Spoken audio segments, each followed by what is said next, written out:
एक बार फिर से यूपी 21 क्लासेस में आपका स्वागत है। हम बात कर रहे थे यूपी करंट अफेयर की जो इम्पोर्टेंट क्वेश्चन हैं, उन्हीं को हम लेके या उन पर अपनी चर्चा कर रहे हैं। आइए चर्चा करते हैं अगले क्वेश्चन पर। सबसे पहले आता है हॉट कुल्ड मिल योजना। ये योजना किससे संबंधित है? यह योजना बच्चों से संबंधित है। यूपी सरकार ने इसे जारी किया है और उत्तर प्रदेश सरकार द्वारा इसे जारी किया गया है। हम बात करते हैं 3 से 6 वर्ष के आयु वाले बच्चों के लिए है। मतलब कितनी उम्र के लिए है? अगर हम इसमें उम्र की बात करते हैं तो 3 से 6 वर्ष के बच्चों के लिए यह योजना जारी की गई है। इसका उद्देश्य क्या है? इस योजना का अगर हम उद्देश्य की बात करते हैं, उद्देश्य है स्वपोषित और स्वस्थ बच्चे एक मजबूत भारत का आधार बनेंगे। ये कह सकते हैं कि इसका उद्देश्य है कि अगर बच्चे के लिए भोजन या कह सकते हैं पेय पदार्थ उसे स्वपोषित मिलें और कह सकते हैं कि स्वपोषित या पोषण आहार सही ढंग से अगर मिलता है तो बच्चा मजबूत होगा। तो इसी में स्वपोषित और स्वस्थ बच्चा क्या होगा? एक मजबूत भारत का आधार बनेगा। जब बच्चा शरीर से सॉलिड होगा तो हमारे भारत का जो निर्माण होगा वो भी तुम्हारा कह सकते हैं मजबूत होगा। तो सेम यही प्रकार से बच्चों के शरीर क्या होगा? मजबूत होगा, यानी कि स्वपोषित और उसे पौष्टिक आहार दिया जाएगा इस योजना के तहत। अगली हम बात करते हैं कि कितने बच्चे को इस योजना का लाभ होगा। तो 80 लाख बच्चों को इस योजना का लाभ होगा। लगभग 80 लाख बच्चे इस योजना से लाभान्वित होंगे। अगले क्वेश्चन की बात करते हैं दीपावली उत्सव 2023। दीपावली उत्सव 2023। अगर हम इसके आयोजन की बात करते हैं कि आयोजन कहाँ किया गया है, तो इसका आयोजन वाराणसी में किया गया था। और कब किया गया था? तो 26 नवंबर 2023 को कार्तिकी पूर्णिमा त्योहार पर इसका आयोजन किया गया और 21 लाख दीपों को इस उत्सव में जलाया गया था। लगभग कितने? 21 लाख दीपों को इस उत्सव में जलाया गया था। अगली बात है कि इस कार्यक्रम में कितने देशों ने हिस्सा लिया था? तो इस कार्यक्रम में अगर देश की बात करते हैं तो 70 देशों ने हिस्सा लिया था और 70 देश के राजदूतों ने हिस्सा लिया था। 70 देश के राजदूतों ने हिस्सा लिया था तथा कितने प्रतिनिधि थे? 150 प्रतिनिधि थे। 150 प्रतिनिधि ने हिस्सा लिया था। एक क्वेश्चन पूछता है कि 26 नवंबर को कौन सा दिवस मनाया जाता है? तो हमारे भारत में 26 नवंबर को भारतीय संविधान दिवस के रूप में मनाया जाता है। भारतीय संविधान दिवस कब मनाया जाता है? तो संविधान दिवस तुम्हारा कब मनाया जाता है? 26 नवंबर को मनाया जाता है, क्योंकि 26 नवंबर को हमारा भारतीय संविधान अंगीकार हुआ था। अगले क्वेश्चन की हम बात करते हैं जनजाति संग्रहालय। जनजाति संग्रहालय से मतलब है कि SC और ST के लिए जनजाति संग्रहालय की स्थापना की गई है। ये जो संग्रहालय है 3 स्थानों पर या कह सकते हैं 3 जिलों में इसकी स्थापना की गई है।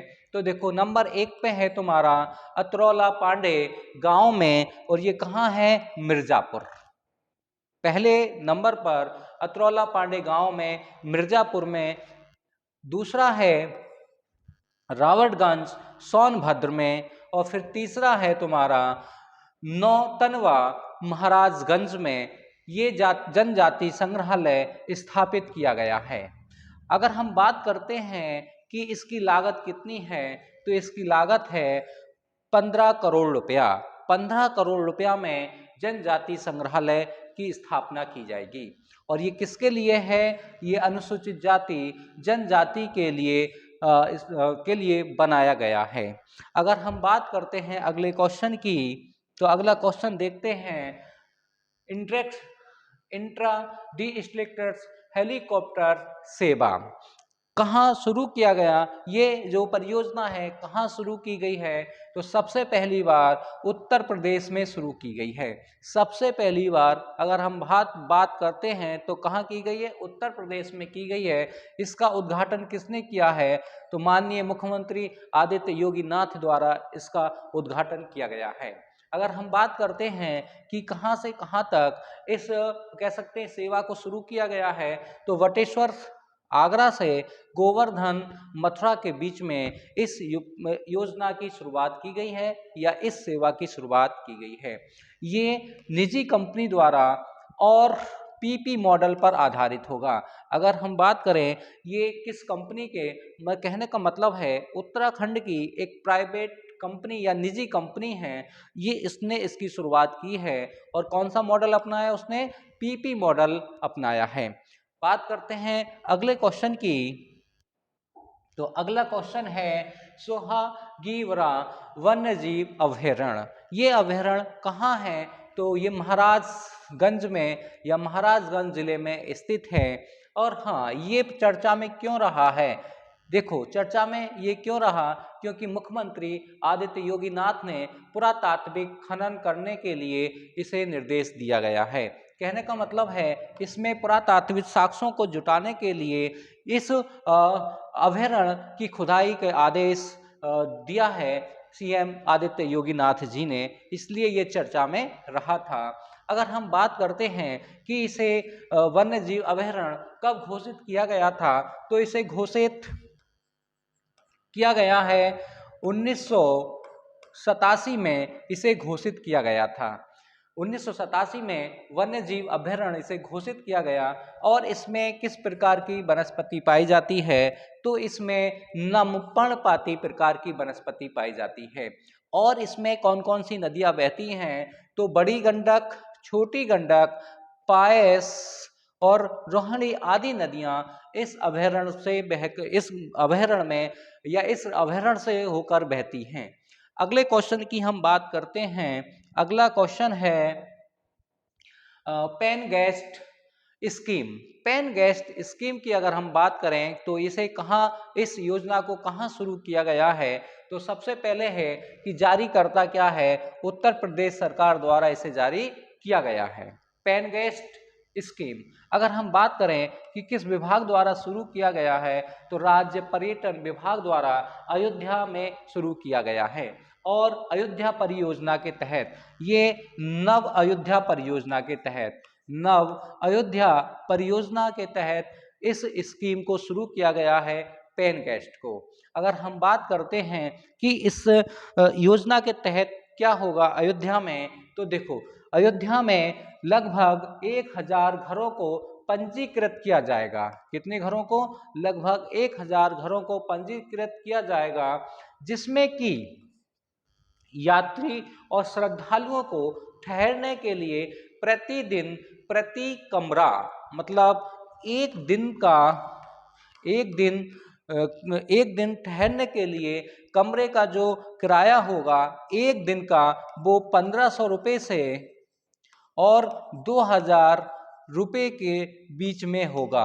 कहने का मतलब है जो अयोध्या लोग या श्रद्धालु या यात्री जब वहाँ जाएंगे रामलला के दर्शन के लिए, तो वहाँ रुकेंगे, उनके लिए एक दिन में कितने रुपए का किराया देना पड़ेगा? रूम का 1500 से 2000 के बीच में रूम किराया देना पड़ेगा पेनगेस्ट योजना के तहत। और इस अयोध्या में लगभग 1000 घरों को इसमें पंजीकृत किया जाएगा। बात करते हैं अगले क्वेश्चन की। सांस्कृतिक उत्सव 2023, ये उत्सव जो है ये अपना संस्कृति से संबंधित है। और अगर इस आयोजन कहाँ किया गया, हम बात करते हैं इसके आयोजन की, तो इसका आयोजन लखनऊ में किया गया है। कब से कब तक इसका आयोजन किया गया, तो 26 दिसंबर से 26 जनवरी 2024 तक इसका आयोजन लखनऊ में किया गया। राज्य राज्य की सांस्कृतिक विरासत को समृद्ध करने के लिए और लोक कला को सर्वव्यापी बनाने के लिए इसका उद्देश्य है। अगर हम बात करें इसके उद्देश्य की कि ये इसका उद्देश्य क्या है, तो इसका उद्देश्य है राज्य की सांस्कृतिक विरासत को समृद्ध करने के लिए और लोक कला को सर्वव्यापी बनाने के लिए इसका आयोजन किया गया है। अगर हम बात करते हैं इसके थीम की, तो थीम 2023 की क्या थीम थी संस्कृति महोत्सव 2023 की, तो उत्तर प्रदेश महोत्सव हमारी संस्कृति हमारी पहचान है। कहने का मतलब है कि उत्तर प्रदेश में इस महोत्सव का जो आयोजन किया गया है ये हमारी संस्कृति से संबंधित है। और इसमें कौन कौन से नृत्य को शामिल किया गया है, तो सबसे पहले है कथक, भरतनाट्यम, ओडिसी। कौन सा है? ओडिसी।